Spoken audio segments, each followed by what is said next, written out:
तो दोस्तों आज मैं लेके आई हूँ नेटफ्लिक्स पे I most awaited web series जिसका नाम है हीरा मंडी। इस सीरीज के कर्ता धर्ता है संजय लीला भंसाली। अब हीरा मंडी की कहानी और वहाँ के बारे में आपने कई वीडियोस वगैरह में देखा होगा, तो उसी कहानी को संजय लीला भंसाली ने इस सीरीज में पिरोया है। अब वहाँ की क्या कहानी है, कैसे दिखाया है, उसी को अपने वीडियोस में मैं एक्सप्लेन करने जा रही हूँ। तो विदाउट वेस्टिंग टाइम चलिए स्टार्ट करते हैं। तो पहले एपिसोड की शुरुआत सन 1920 से होती है, जब इंडिया और पाकिस्तान एक हुआ करता था। आज़ादी से पहले लाहौर में एक जगह हुआ करती थी जिसका नाम है हीरा मंडी। ये इलाका तवाइफों का हुआ करता था। उस वक्त उन तवाइफों की एक मालकिन होती थी जिसका नाम होता है रेहाना।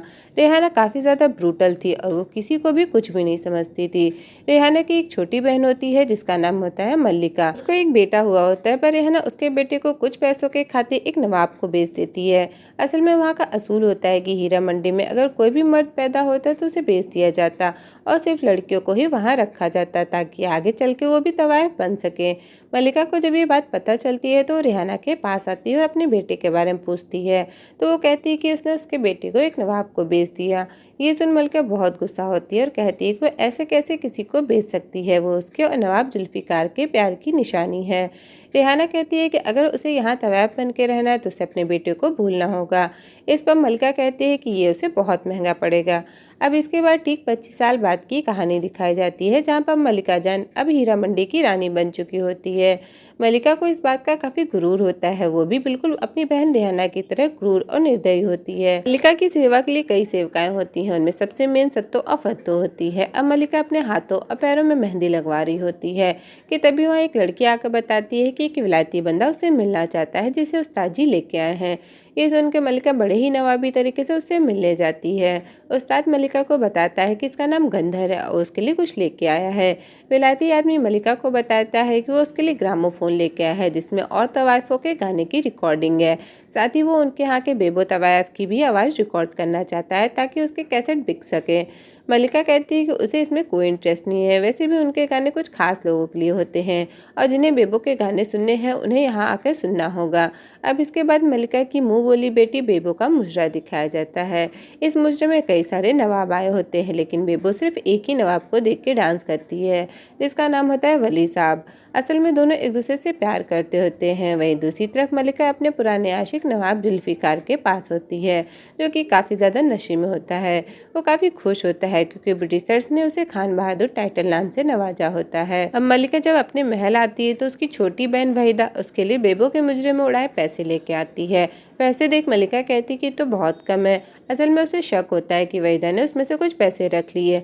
अब इसी चोरी को पकड़ने के लिए मल्लिका अपनी सेविका सत्तो से वहीदा की तलाशी लेने को कहती है, पर तलाशी में कुछ नहीं मिलता। ऐसा सलूक देख वहीदा काफ़ी ज़्यादा हर्ट होती है और रोते हुए कहते हैं कि आज तक सिर्फ कदरदानों ने उसके कपड़े उतरवाए, पर आज उसकी खुद की आपा ने उतरवा दिए। और ये कहकर वहाँ से निकल जाती है। बाहर आने के बाद दिखाया जाता है कि सच में वहीदा ने पैसे चुराए होते हैं और वो हमेशा ऐसा ही करती होती है। अब मल्लिका की एक बेटी होती है जिसका नाम होता है आलम। आलम की बात करें तो उसे शेरो शायरी का काफ़ी शौक होता है, वह शायर बनना चाहती होती है, पर उसकी माँ इसके लिए तैयार नहीं होती क्योंकि उनका कहना होता है कि एक तवायफ की बेटी तवायफ ही बनती है, इसीलिए वो उसे एक तवायफ बनाना चाहती होती है। यहाँ आलम की एक सेविका होती है जिसका नाम होता है साइमा। वो दोनों काफ़ी अच्छे दोस्त होते हैं और दोनों को ही म्यूजिक का काफ़ी शौक होता है। अब एक दिन जब साइमा आलम को तैयार करने को जाती है तो गलती से मोतियों की माला टूट जाती है, पर दोनों मोतियों को बटोर लेती हैं। ये बात जब मल्लिका को पता चलती है तो काफ़ी गुस्सा होती है और मोतियों को गिनते हुए कहती है कि इसमें एक मोती कम है। आलम इसके लिए माफ़ी मांगती है, पर मल्लिका का कहना होता है कि अगर वो उस एक मोती को ढूंढ के नहीं लाई तो वो साइमा को बेच देगी। अब ये बात आलम को काफ़ी हर्ट करती है, इसीलिए रात में ये हमाम यानी जहाँ पहले रानियाँ वगैरह नहाया करती थी उसमें जाके ढूंढ लाती है और मल्लिका को दे देती है। मोती देख मल्लिका खुश होते हुए आलम से कहती है कि उसने उसे सज़ा इसीलिए दी ताकि उसे हर चीज़ की वैल्यू पता हो।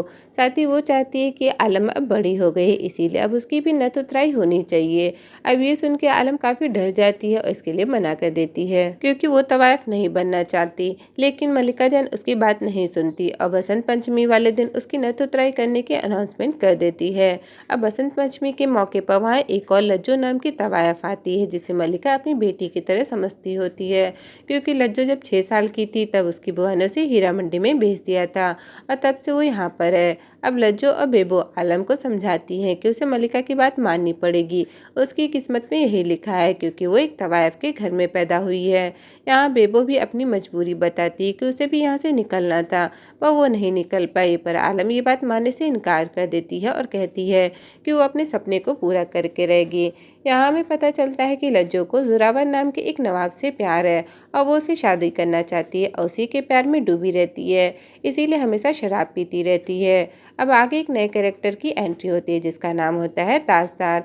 वो बलोच फैमिली का इकलौता वारिस होता है और आज ही विलायत से पढ़ के आया होता है। ताज की दादी चाहती होती है कि वो तमीज, तहजीब और इसके सीखने के लिए हीरा मंडी जाए, पर ताज का कहना होता है कि वो तो तवायफ है, वो क्या तमीज सिखाएंगे और इसको सीखने वाली चीज़ नहीं, वो तो बस हो जाता है और जिस दिन उन्हें होगा उस दिन पूरा लाहौर उनसे इस करना सीखेगा।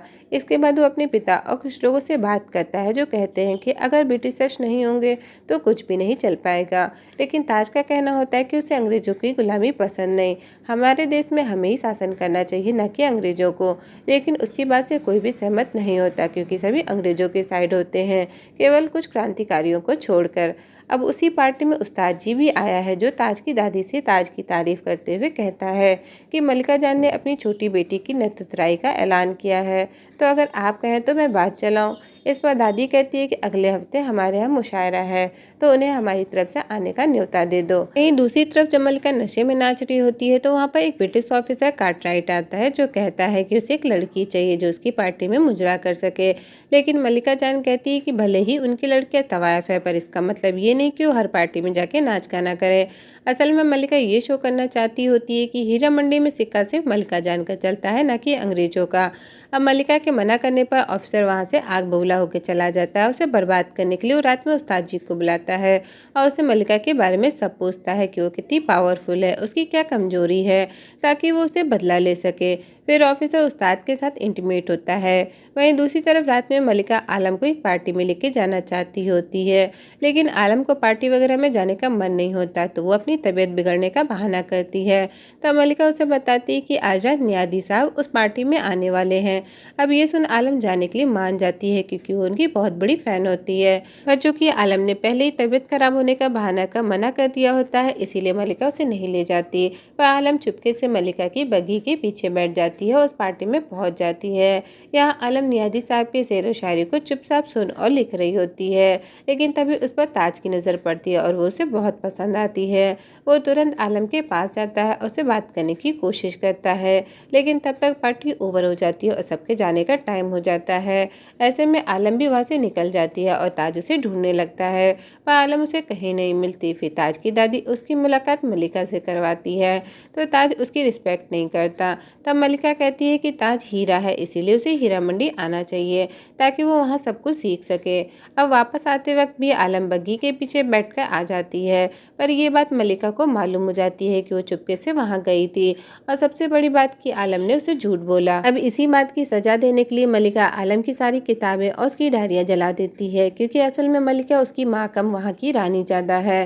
फिर हम मल्लिका के बग्घी को चलाने वाले इकबाल को देखते हैं, जो काफ़ी टेंशन में होता है, क्योंकि मल्लिका को लग रहा था कि इकबाल जानबूझ के आलम को पार्टी में लेके गया और एक गलती पर मल्लिका किसी को भी मरवा सकती है। तभी वहाँ साइमा आती है, जिससे पता चलता है कि दोनों एक दूसरे से प्यार करते होते हैं। इसके बाद हम देखते हैं बेबो और वली साहब को, जो एक दूसरे के साथ होते हैं। यहाँ बेबो को वली साहब से पता चलता है कि शहर में कुछ बागी हैं जो अंग्रेजों के खिलाफ नारे लगा रहे हैं और आज उन्हें मारने के लिए सूट एंड साइड का ऑर्डर आ सकता है, इसीलिए वो अंग्रेजों के साथ मीटिंग करने जा रहे हैं, ताकि वो अंग्रेजों को समझा सके कि ऐसा ना करें, क्योंकि है तो आखिर बागी अपने ही। अब ये सुन बेबो आलम के साथ एक बुक स्टोर में जाती है, क्योंकि आलम ने बेबो को बताया होता है कि मल्लिका ने उसकी सारी बुक्स जलवा दी, इसीलिए बेबो उसे नई किताबें दिलवाने लाई होती है। अब आलम जब अंदर बुक लेने चली जाती है, तो बेबो उस स्टोर वाले से अपनी खास बुक मांगती है, उसे लेके बाहर चली जाती है। स्टोर में आलम की मुलाकात ताज से होती है। दोनों एक दूसरे को देख के खुश हो जाते हैं क्योंकि दोनों एक दूसरे को पसंद करने लगे थे। दूसरी तरफ हम देखते हैं कि बेबो जान जो है वो कुछ क्रांतिकारियों से मिलने जाती है। असल में वो भी एक क्रांतिकारी है और आज़ादी के लिए लड़ाई लड़ रही है। वो यहाँ हामिद को बताती है कि उसे वली साहब से पता चला है कि आज अंग्रेज शूट एंड साइड का ऑर्डर देने वाले हैं, इसीलिए अगर वो हमारे 10 मारेंगे तो हम उनके कम से कम 6-7 तो मारेंगे ही। और ये कहकर वो उस बुक में छुपी गन को उसे दे देती है। अब यहाँ आलम ने बुक खरीद ली होती है। दोनों एक दूसरे से बात तो करते हैं पर अपना नाम नहीं बताते और ना ही कि वो कहाँ रहते हैं। वहीं बाहर काफ़ी ज़्यादा भगदड़ मची होती है। अंग्रेज पुलिस क्रांतिकारियों को मारने लगते हैं। ऐसे में आलम फंस जाती है तो ताज उसे बचाने आता है। उसी दौरान एक आदमी को बचाते हुए ताज को जब अंग्रेज वाला गोली मारने को होता है तभी वहाँ हामिद उस अंग्रेज को मार देता है। अब तक आलम ने वहाँ से जा चुकी होती है और ताज को वहाँ पर सिर्फ उसका रुमाल मिलता है और यहीं पर पहला एपिसोड खत्म होता है। अब दूसरे एपिसोड की शुरुआत फिर से 25 साल पहले की कहानी को दिखाते हुए होती है, जहाँ पर मलिका रिहाना के पैर दबा रही होती है। यहाँ रिहाना को पता चलता है कि मलिका का जुल्फिकार के साथ चक्कर है और उसका बेटा जुल्फिकार का है। रिहाना कहती है कि जैसे उसके बेटे को बेच दिया वैसे ही वो उसे भी बेच देगी और तवायफ से रंडी बना देगी। अब ये सुन मलिका बहुत गुस्सा हो जाती है और तकिए से उसके मुंह को दबाकर उसकी जान ले लेती है। थोड़ी देर में वहाँ जुल्फिकार पहुँच जाता है जो ये सब देख के शॉक्ड हो जाता है, लेकिन जुल्फिकार भी मलिका से प्यार करता होता है इसीलिए उसका साथ देता है और दोनों प्लानिंग के तहत रेहाना को महल के बीचों बीच एक झूमर से लटका देते हैं ताकि सबको ऐसा लगे कि रेहाना जान ने अपनी आत्महत्या कर ली। मलिका जुल्फिकार को वहाँ से भेज देती है और खुद जोर जोर से रोने की एक्टिंग करने लगती है। तभी वहाँ सब आ जाते हैं और सभी को लगता है कि शायद रिहाना ने आत्महत्या कर ली, लेकिन फिर भी मलिका को जेल हो जाती है क्योंकि पुलिस की तहकीकात में सारे सबूत मलिका की तरफ इशारा कर रहे थे, जैसे कि झूमर के नीचे कुर्सी नहीं थी और वहाँ पर पुलिस को मलिका के फिंगरप्रिंट भी मिलते हैं। पर मलिका ज़्यादा देर तक पुलिस की हिरासत में नहीं रहती क्योंकि वहाँ जुल्फिकार आकर पुलिस को ढेर सारे पैसे खिलाकर मलिका को छुड़वा लेता है और पुलिस से सारे सबूत की फाइल ले लेता है। इसके बाद कहानी फिर से प्रेजेंट में आती है, जहाँ हम देखते हैं कि दंगे के कारण शहर में कर्फ्यू लग चुका था। 4 लोग एक साथ नहीं घूम सकते और आज के दिन से रेहाना की मौत को हुए 25 साल बीत चुके होते हैं, इसीलिए सभी मिलकर उसे श्रद्धांजलि देने आती हैं। श्रद्धांजलि में मलिका मन में कहती है कि वो दुआ करती है कि उसे कभी भी जन्नत नसीब ना हो। अब यहाँ पर रेहाना और मलिका की सबसे छोटी बहन वहीदा कहती है कि उसे इस महल की चाबी चाहिए, वो अब यहीं पर रहना चाहती है। इस महल का नाम होता है ख्वाब का, जिसे रेहाना को किसी नवाब ने दिया था। वह मलिका साफ मना कर देती है और कहती है कि जब तक कोर्ट का फैसला हमारे हक में नहीं आता तब तक वो कुछ नहीं करेगी। इसके बाद हम लज्जो को देखते हैं जो सज धज के तैयार हो रही होती है और जोरावर के ख्वाब में मशगूल होती है। तभी वहाँ उसे मिलने बेबो आती है। लज्जो बेबो से कहती है कि वो जोरावर से बहुत प्यार करती है और जोरावर भी उससे बहुत प्यार करता है और जल्द ही दोनों शादी करने वाले हैं। पर बेबो ये बात बहुत अच्छे से जानती होती है कि जोरावर उसे प्यार नहीं करता। वो लज्जो को समझाती है कि वो जोरावर का ख्याल छोड़ दे क्योंकि वो किसी और अंग्रेजी मैडम से शादी करने जा रहा है, पर लज्जो नहीं मानती। इसके बाद लज्जो जोरावर से मिलने एक बार में जाती है जहाँ पर जोरावर के साथ उसकी मंगेतर भी थी। लज्जो जोरावर से बात करते हुए कहती है कि उससे बहुत प्यार करती है और उससे शादी करना चाहती है, पर जोरावर जब देखता है कि लज्जो ने बहुत शराब पी है तो उसे बहाने से बाहर के बाहर निकाल देता है। लज्जो ये देख के बहुत ज़्यादा रोती है। अब इसके बाद हम मलिका को देखते हैं जो आलम की नथ उतराई के लिए गहने खरीद रही होती है और उसे आलम को पहना कर भी देखती है। यहाँ लज्जो को पता चलता है कि जोरावर की शादी होने वाली है और उसने मुस्कुरा करने के लिए लज्जो को बुलाया है, पर यहाँ बेबो जान लज्जो को जाने से मना कर देती है और कहती है कि वो चली जाएगी, पर इसके बावजूद वहाँ मुजरा करने लज्जो जाती है। अब आज जोरावर की शादी है और लज्जो वहाँ आ चुकी है। जोरावर को पता होता है कि लज्जो आज कुछ न कुछ गड़बड़ ज़रूर करेगी। मुजरा चालू होता है और लज्जो डांस करना शुरू कर देती है। डांस करते हुए लज्जो अपने प्यार की फीलिंग को जताते हुए जोरावर के गले लग जाती है, पर जोरावर को ये बात पसंद नहीं आती और वो लज्जो को थप्पड़ मार देता है। लेकिन तभी हम देखते हैं कि यहाँ पर मलिका आ जाती है। मल्लिका जोरावर से कहती है कि जो भी लज्जो ने किया उसके लिए वो उससे माफ़ी मांगती है, लेकिन अभी जो तुमने लज्जो के साथ किया उसके लिए तुम्हें उससे माफ़ी मांगनी होगी। लेकिन जोरावर कहता है कि वो एक नवाब है, उसके अंदर शाही खून है और वो एक तवायफ से माफ़ी नहीं मांगेगा। इस पर मल्लिका कहती है कि तुझे अपने नवाब होने का बहुत घमंड है ना, तो आज मैं तुझे एक सच्चाई बताती हूँ कि असल में तुम्हारे अंदर एक तवायफ का खून है और वो तवायफ मैं हूँ। तुम चाहो तो अपने पिता से पूछ लो, तुम्हें मेरे हाथों से छीन कर ले गए थे। अब ये कहकर मल्लिका लज्जो को वहाँ से ले जाती है। दोनों जब बग्घी में होते हैं तो लज्जो बहुत ज़्यादा शराब पीती है, उसकी हालत बहुत ज़्यादा नाजुक होती है क्योंकि वो पूरी तरह से टूट चुकी थी। तभी अचानक से लज्जो बग्घी के अंदर गिर जाती है, उसका सिर बग्घी से टकराता है और उसकी मौत हो जाती है।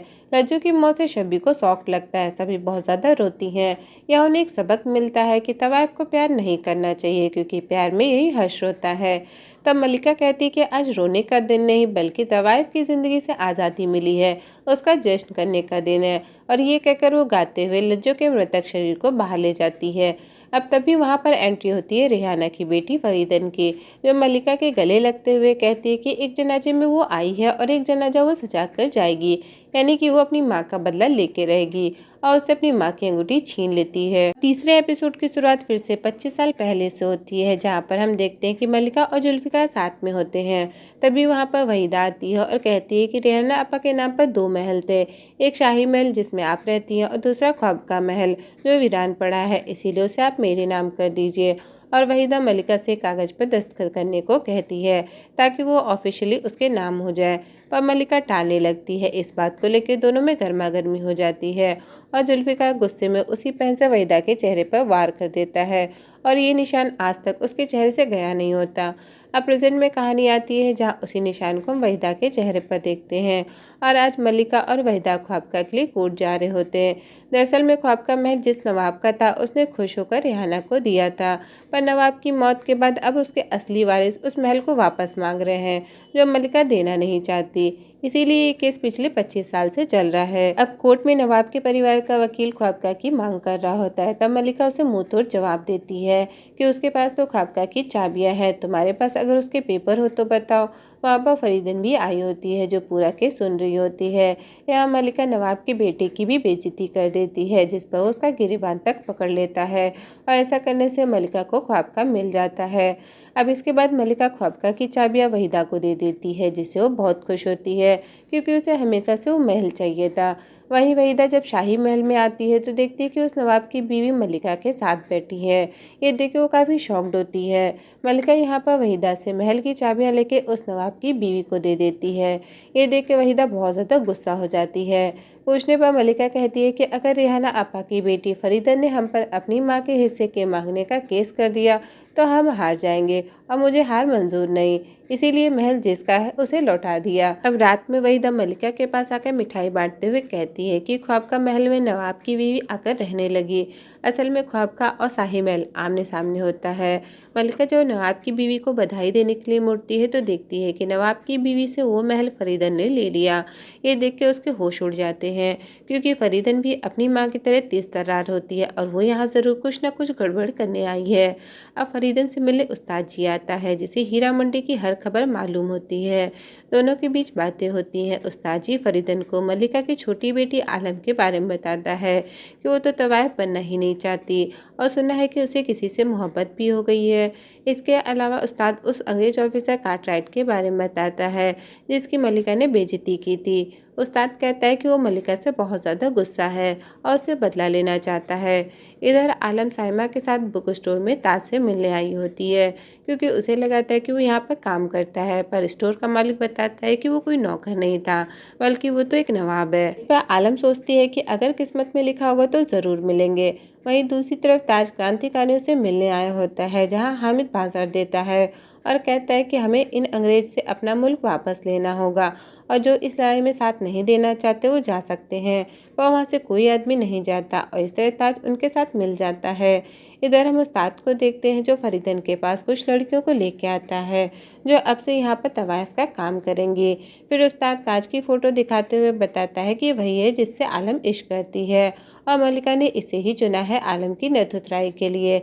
इसीलिए अगर आप इसे अपना बना ले तो मल्लिका को तगड़ा झटका लगेगा, पर फरीदन मना कर देती है और कहती है कि इश्क करना मतलब बागी होना, इसीलिए हम इन्हें मिलवाएंगे और इनके प्यार को और हवा देंगे, क्योंकि इश्क अच्छों अच्छों को निगल जाता है। आगे फरीदन कहती है कि हमारा शिकार तो वली मोहम्मद साहब होंगे और ऐसा करके ही खला जानी है कि मलिका को बर्बाद करेंगे।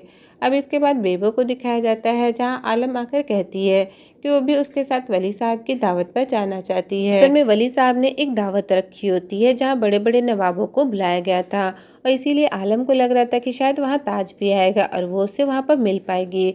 अब रात में पार्टी में वली साहब बेबो की बहुत तारीफ करते हैं, उसे देखे जा रहे होते हैं। तभी वहाँ पर फरीदन आती है और बातों बातों में वली साहब से फ्लर्ट करने लगती है, जिसे देख के बेबो को अच्छा नहीं लगता। वो समझ जाती है कि फरीदन वली साहब को उसे छीनना चाहती है, इसीलिए वो उसे अपने साथ वहाँ से ले जाती है। अब पार्टी में फरीदन आलम से मिलती है, जो उसे देख के समझ जाती है कि वो ताज को ढूंढ रही। बातों बातों में वो ताज का जिक्र छेड़ देती है और कहती है कि अगर वो ताज से प्यार करती है तो कल दरगाह पर जाकर दुआ मांगे, वो वहाँ पर उसे मिल जाएगा। तभी आलम को ताज दिख जाता है और वो उससे बात करने चली जाती है। अब यहाँ पर दोनों बात करते हैं, दोनों को शेर व शायरी का शौक होता है, पर अभी तक दोनों को एक दूसरे का नाम तक नहीं पता और ना ही वो कहाँ पर रहते हैं। इसके बावजूद दोनों को एक दूसरे से प्यार हो जाता है। फिर आलम को बेबो का बुलावा आता है और वो चली जाती है। उसके जाने के बाद ताज से बात करने फरीदन आती है और वो इस तरह का दिखावा करती है कि उसे उसके और आलम के प्यार के बारे में सब पता है, पर ताज को विश्वास नहीं होता। इसीलिए फरीदन कहती है कि अगर वो आलम से प्यार करता है तो कल उसे हीरा मंडी की दरगाह पर जरूर मिलेगी। इस पर ताज कहता है कि तवाइफ के इलाके में उसका क्या काम, पर फरीदन उसे नहीं बताती कि आलम एक तवाइफ की बेटी है, क्योंकि वो जानती थी कि शायद ये जाने पर ताज आलम से दूरी बना लेगा। अब अगले दिन आलम साइमा के साथ दरगाह पर ताज का इंतजार करती है, क्योंकि उसे फरीदन की बात सच लगती है, पर काफ़ी समय बीत जाता है, ताज वहाँ पर नहीं आता और ये सब फरीदन अपने महल से देख रही होती है। तभी वहाँ पर ताज आ जाता है, पर उसकी मुलाकात आलम से नहीं हो पाती। आलम को लगता है कि फरीदन ने उसे झूठ बोला, इसीलिए उसे मिलने जाती है। तो फरीदन उसे कहती है कि जैसा मैंने कहा था वैसा ही हुआ, और फिर आलम दूरबीन से ताज को देखती है। जैसे ही वो उसे देखती है वो दौड़ के उससे मिलने जाती है, पर तब तक ताज वहाँ से चला जाता है। तो फरीदन कहती है कि अब तो तुम मुझसे अगले हफ्ते ही मिल पाओगी। अब नेक्स्ट सीन में फरीदन उस्ताद जी के साथ कार्टराइज से मिलने जाती है, जो मलिका का दुश्मन था। अब यहाँ पर फरीदन उससे अपनी माँ के बारे में बताती है कि मलिका ने 25 साल पहले उसकी माँ को मारा है, इसीलिए वो केस फिर से खुलवाना चाहती है, पर ऑफिसर मना कर देता है कि ये केस तो बहुत पुराना है और तब मलिका को सजा नहीं हुई तो अब क्या होगी, और वैसे भी उसके खिलाफ ना तो हमारे पास कोई फाइल है और ना ही गवाह। इस पर फरीदन अपनी बातों में फंसाते हुए कहती कि उसका इंतजाम मैं कर दूंगी, आप बस ये केस ओपन कर दीजिए। अब रेहाना का केस फिर से ओपन होने वाली जुल्फिकार को बात पता चल जाती है, तो मलिका के पास जाता है, उससे रेहाना के मर्डर वाली फाइल मांगता है, जिसे 25 साल पहले उसने पुलिस को पैसे खिलाकर लिया था। जुल्फिकार पूछता है कि वो फाइल कहाँ है, क्योंकि अगर किसी के हाथ वो फाइल लग गई तो वो दोनों मुसीबत में आ सकते हैं, सारे सबूत उसमें है। अब उसी पल से मलिका उस फाइल को ढूंढने में लग जाती है, पर उसे वो फाइल कहीं भी नहीं मिलती। फिर वो वहीदा को बुलाती है और उससे उस फाइल के बारे में पूछती है, क्योंकि 25 साल पहले उसने वो फाइल वहीदा को ही संभालने को दी थी। इस पर वहीदा बताती है कि उसने तो वो फाइल 25 साल पहले ही जला दी थी। जिसे सुनने के बाद मलिका का डर खत्म होता है। इधर हम फरीदन को देखते हैं, जो अपनी नथ उतराई की रस्म करना चाहती है और इसके लिए वो उस्ताद जी को शहर के सारे नवाबों को बुलाने को कहती है। अब जैसे ही फरीदन की नथ उतराई के ऐलान के बारे में मलिका को पता चलता है, तो वो सभी तवाइफों की मीटिंग बुला लेती है, क्योंकि हीरा मंडी का रूल था कि नथ उतराई केवल कुंवारी लड़कियों की होती है।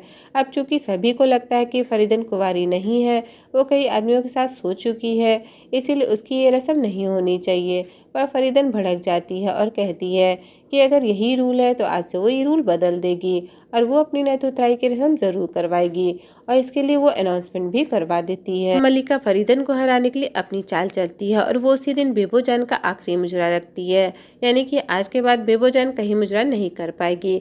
अब ये सुन बेबो खुश नहीं होती, पर मलिका की बात मानने के अलावा उसके पास और कोई चारा नहीं होता। अब मलिका ने जानबूझ के ये चाल चली होती है, क्योंकि हीरा मंडी में ये रूल होता है कि जब भी किसी की नथ उतराई होती है तो सारे नवाब नवाब उसे देखने जाते हैं और अगर किसी तवायफ का आखिरी मुजरा हो तो उसके सामने नथ उतराई की रस्म भी फीकी पड़ जाती है। अब मलिका की ये चाल कामयाब होती है और फरीदन की नथ उतराई वाले दिन सभी नवाब बेबो का आखिरी मुजरा देखने को चले जाते हैं। कोई भी फरीदन के यहाँ नहीं आता। अब फरीदन ये देख के काफ़ी गुस्से में होती है। तभी वह मलिका आती है और उसकी बेइज्जती करते हुए कहती है कि आपका पहला मुजरा और कोई कदरदान ही नहीं आया, बड़ी शर्म की बात है। इस पर फरीदन कहती है कि आज की बाजी आपके नाम पर कल की हमारे नाम होगी। आप जहां आज है वहां कल हम होंगे। इस पर मलिका उसे जवाब देती है कि नामुमकिन है और ये कहकर वहां से चली जाती है। अब उधर जहां बेबूजान का आखिरी मुजरा होता है तो वहीं फरीदन गुस्से में आग बबूला हो रही होती है। चौथे एपिसोड में फरीदन बहुत ज़्यादा गुस्से में होती है और बहुत नशे में होती है क्योंकि उसकी नथ उतराई में कोई नहीं आया था। तभी वहाँ उस्ताद आता है जो उसके लिए वली साहब को लेके आता है। वली साहब को देख के फरीदन काफ़ी खुश होती है और पूछती है कि बेबो को छोड़ के वो यहाँ पर कैसे। इस पर वली साहब कहते हैं कि उन्होंने बेबो जान को कल रात आखिरी विदाई दे दी है और अब उससे उनका कोई वास्ता नहीं, इसीलिए अब से हम तुम्हारे पास आया करेंगे। अब ये सब बेबो खिड़की से देख रही होती है और ये देख के उसे बहुत दुख होता है। अब मल्लिका जब अपने कमरे में होती है तो वहाँ साइमा गाना गुनगुनाते हुए आती है। ये देख के मल्लिका का मुंह बन जाता है क्योंकि वो आलम से ज़्यादा अच्छे से गाना गा रही थी, पर कुछ कहती नहीं और खुश होने का दिखावा करती है। अब अगले ही पल सत्तो भी साइमा को आके डांटती है और कहती है कि उसे क्या ज़रूरत थी गाना गुनगुनाने की, इसकी उसे भारी कीमत चुकानी पड़ गई। असल में मल्लिका ने साइमा को किसी नवाब को 10,000 में बेच दिया है क्योंकि अगर वो यहाँ रही तो उसकी बेटी का मुजरा फीका पड़ जाएगा और मल्लिका ऐसा कभी नहीं होने देगी। अब ये सुन साइमा रोते हुए इकबाल के पास जाती है और सारी बातें बताते हुए कहती है कि चलो यहाँ से भाग चलते हैं, पर इकबाल मल्लिका का वफादार होता है, इसीलिए वो कहता है कि नहीं, वो उसके लिए 10,000 लेके आएगा और फिर लेके जाएगा। अगले दिन मल्लिका जब सभी लड़कियों को नवाबों को रिझाने के गुण सिखा रही होती है तब वहाँ साइमा आकर मल्लिका को बताती है कि वो इकबाल से प्यार करती है और वो आपके पैसे लौटा देगा। जिस पर मल्लिका मान तो जाती है पर शर्त रखती है कि उसे पूरे पैसे अगले 15 दिन में लाने होंगे। अब दोस्तों, उस समय इतने पैसे बहुत बड़ी रकम हुआ करती थी, इसीलिए साइमा सोच में पड़ जाती है कि इकबाल इतनी जल्दी इतने पैसे कैसे लाएगा। पर इकबाल जुआ खेल के पैसे कमा लेता है, पर 15 दिन में वो सिर्फ 2200 रुपये ही जोड़ पाता है। बाकी के पैसे लाने के लिए सत्तो भी साइमा की तरफ से मल्लिका से और समय मांगती है और कहती है कि बाकी के पैसे भी वो लाके दे देगा। पर मल्लिका गुस्सा जाती है और सत्तो को हर्ट करते हुए कहती है कि जब वो बोला गया तो बीच में नौकरों को नहीं बोलना चाहिए। अब इसके बाद हम वहीदा की बेटी समा को देखते हैं जो अपनी ही माँ के साहब से इश्क लड़ा रही होती है और ऐसा करते वहीदा देख लेती है। उसे बहुत ज़्यादा गुस्सा आता है। गुस्से में वो अपनी जान देने को होती है कि तभी वहाँ बेबोजान आकर उसे रोक लेती है। इस तमाशे को देख के वहाँ मल्लिका आ जाती है और कहती है कि उसे इस बात से कोई दिक्कत नहीं, उसका कहना था कि महल में बस पैसे आने चाहिए चाहे जैसे आए, और ये कहकर वो समा का साथ दे देती है। इस बात से वहीदा का दिल पूरी तरह से टूट जाता है। वहीं ताज आज़ादी की लड़ाई लड़ने के लिए क्रांतिकारी हामिद से मिलने जाता है, पर हामिद का कहना होता है कि ऐसे अमीर लोग क्रांतिकारी कहाँ बनते हैं, ये कोई मजाक नहीं, इस लड़ाई में जान देनी भी पड़ती है और लेनी भी पड़ती है। इस पर ताज कहता है कि आप जो भी कहोगे वो मैं करने के लिए तैयार हूँ। इसीलिए हामिद उसका टेस्ट लेने के लिए आज़ादी के नाम का कुछ पोस्टर देता है और बांटने को कहता है। अब ताज वो पोस्टर बांटने लगता है कि तभी उसकी मुलाकात आलम से होती है। दोनों एक दूसरे से मिलकर काफ़ी खुश रहते हैं। ताज आलम के साथ फ्लर्ट करता है जो कि आलम को पसंद आता है। फिर दोनों मिलकर वो पोस्टर बांटने लगते हैं। ताज से मिलने वाली बात आलम सीधा फरीदन को जाके बताती है और पूछती है कि अब अगली बार वो कब मिलेंगे। फरीदन ये तो नहीं बताती पर कहती है कि अब समय आ गया है, उसे अपने दिल की बात ताज को बता देनी चाहिए। इसीलिए उसे एक खत लिखने को कहती है और कहती है कि वो खत उसे दे दे, वो ताज तक पहुंचा देगी। फिर जब आलम फरीदन के यहाँ से निकलकर जा रही होती है तो उसे बेबोजान देख लेती है। आलम का महल में आना और फरीदन से बात करना वली साहब देख लेते हैं और समझ जाते हैं कि फरीदन मलिका से अपना बदला लेने के लिए आलम का यूज़ कर रही है। इसीलिए वो फरीदन को धमकाते हुए कहते हैं कि अगर तुम चाहती हो कि मैं तुम्हारा साहब हमेशा बन के रहूं तो अपना बदला लेने के लिए आलम को मोहरा मत बनाना, वरना अच्छा नहीं होगा। अब फरीदन के कहने पर आलम खत लिख रही होती है, तभी वहाँ बेबो आकर उसे समझाती है कि तुम फरीदन के पास मत जाया करो, वो हमारी दुश्मन है और अगर अम्मी को पता चल गया तो वो तुम्हें छोड़ेंगी नहीं। इस पर आलम बताती है कि वो ताज नाम के लड़के से प्यार करती है और फरीदन उस तक हमारा खत पहुंचाएगी। इस पर बेबो उसका खत ले लेती है और कहती है कि इसे हम पहुंचा देंगे। वहीं दूसरी तरफ हम कार्टराइट को देखते हैं जो रेहाना की फाइल ढूंढने में लगा होता है, पर उसे वो फाइल कहीं नहीं मिलती। तभी वहाँ उसका सीनियर ऑफिसर हिंडरसन आकर कहता है कि हमारे पास रेहाना के कातिल को पकड़ने के अलावा भी ढेर सारे काम हैं। फिर वो कुछ बागियों की फ़ोटो की स्केच देकर कहता है कि हमारे इंटेलिजेंस ने बताया है कि शहर में इनका मूवमेंट ज़्यादा हो रहा है, इसलिए इन्हें पकड़ो। अब उन फोटोज़ में हामिद और बेबू जान के अलावा कईयों के स्केच होते हैं। इधर बेबू वो खत ला के बुक स्टोर के मालिक को दे देती है और ताज तक पहुँचाने को कहती है। अब इसी बीच उसे लग रहा था कि जैसे कोई उसका पीछा कर रहा हो, इसीलिए वो स्टोर के पीछे वाले दरवाजे से निकलती है। अब वो खत ताज को मिल जाता है जिसमें आलम ने अपने दिल की बात लिखी होती है। वो पढ़ के ताज काफी ज्यादा खुश होता है। इधर कार्टराइट फरीदन से मिलने आता है और बताता है कि उसका केस फिर से नहीं खुल सकता क्योंकि वो फाइल नहीं मिल रही। तब फरीदन कहती है कि तो क्या हुआ, हमारे पास तो गवाह है और गवाह होती है वहीदा। पर ऑफिसर उसे देखते ही वहां से चला जाता है क्योंकि वहीदा कुछ भी नहीं बोलती, तो उसे लगता है कि शायद ये सब करना बेफिजूल है। इसके बाद हम ताज को देखते हैं जो अपने पिता के बिजनेस में भी हाथ बटाता है। तभी रेडियो पर खबर आती है कि क्रांतिकारियों ने आज सरकारी दफ्तर पर बम फेंका जिसमें कई जख्मी हुए। इसी महीने में दूसरी वारदात है। खबर सुन ताज के पिता गुस्सा होते हैं कि आखिर अंग्रेज से लड़के क्या हासिल होगा, पर ताज उनके साथ आज़ादी की बात को लेकर आर्ग्यू नहीं करता। ये बात ताज के पिता को काफ़ी सरप्राइजिंगली लगती है, पर फिर वो खुश हो जाते हैं कि ताज अंग्रेजों के खिलाफ नहीं है। पर अचानक से ताज की फाइल से वही आज़ादी के पोस्टर गिर जाते हैं जिसे देख वो समझ जाते हैं कि ताज अब पूरी तरह से क्रांतिकारी बन चुका है। इधर फरीदन वहीदा से पूछती है कि आखिर वो ऑफिसर के सामने क्यों नहीं बोली, तो वहीदा कहती है कि वो कोई भी काम मुफ्त में नहीं करती, इसीलिए अपनी डिमांड रखते हुए फरीदन से ख्वाब का महल मांगती है। यही हमें सभी के साथ मिलकर एक प्लान बनाता है कि आज रात अंग्रेजी ऑफिसर हिंडरसन अपनी सालगिरह मनाने वाला है। तो प्लान यहाँ पर यह होता है कि बेबो हिंडरसन के करीब आएगी ताकि उन्हें अंग्रेजों के बारे में सारी खबर मिल सके। अब रात में जहाँ बलोच होटल में हिंडरसन की पार्टी होती है तो वहीं ताज ने भी दूसरी तरफ क्रांतिकारियों का मुशायरा रखवाया होता है।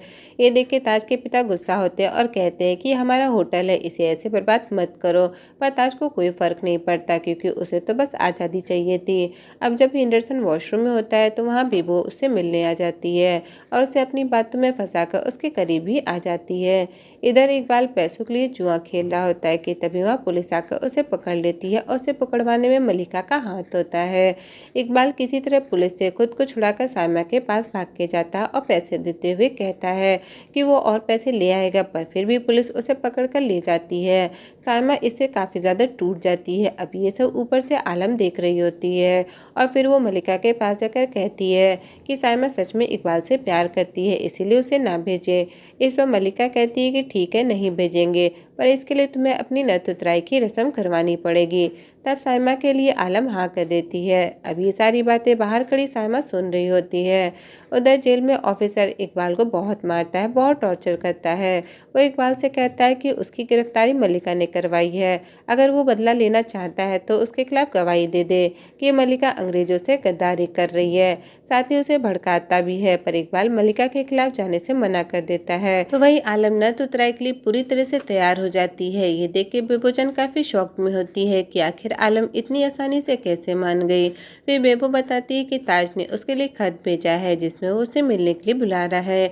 इस पर आलम कहती है कि हाँ, उससे मिलने वो आखिरी बार जरूर जाएगी। अब जब आलम ताज से मिलने जाती है तो हम देखते हैं कि ताज क्रांतिकारियों के साथ लगा हुआ था, इसीलिए वो आलम से मिलने नहीं जा पाता।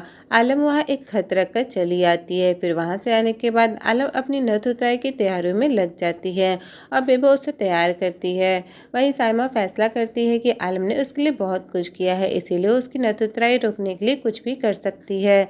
इधर फरीदन एक खत लिखती है और उसे सीधा आलम तक पहुंचा देती है कि ये ताज ने लिखा है। असल में फरीदन मलिका को एक जोर का झटका देना चाहती थी। अब आलम को वो खत मिल जाता है और उसकी दासी कहती है कि आप यहाँ से निकल जाइए, बाकी सब फरीदन आपको समझा देगी। तभी वहाँ सायमा भी आ जाती है और वो भी आलम को वहाँ से निकलने को कहती है।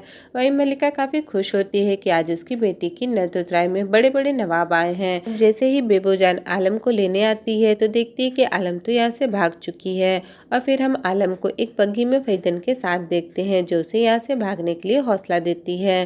फरीदन तो उसे एक पल सोचने का मौका तक नहीं देती कि वो सही कर रही है या गलत। बस फरीदन का कहना होता है कि प्यार में कुछ गलत या सही नहीं होता। इधर बेबोजान मलिका के पास आती है और बताती है कि आलम भाग चुकी है। ये सुन मलिका सभी नवाबों से कहती है कि अफसोस की बात है कि आज महफिल नहीं सजेगी क्योंकि आलम की तबीयत खराब हो गई है। जिसके बाद महल की सारी लाइट्स बुझा दी जाती हैं और हम देखते हैं कि मलिका की नाक से खून बह रहा होता है। वहीं फरीदन आलम को भगाकर बहुत खुश होती है और यहीं पर चौथा एपिसोड खत्म होता है। तो दोस्तों उम्मीद करती हूँ कि वीडियो पसंद आई होगी। वीडियो पसंद आई हो तो लाइक ज़रूर करिएगा और इसके आगे की स्टोरी जानने के लिए चैनल को सब्सक्राइब करना बिल्कुल भी मत भूलिएगा।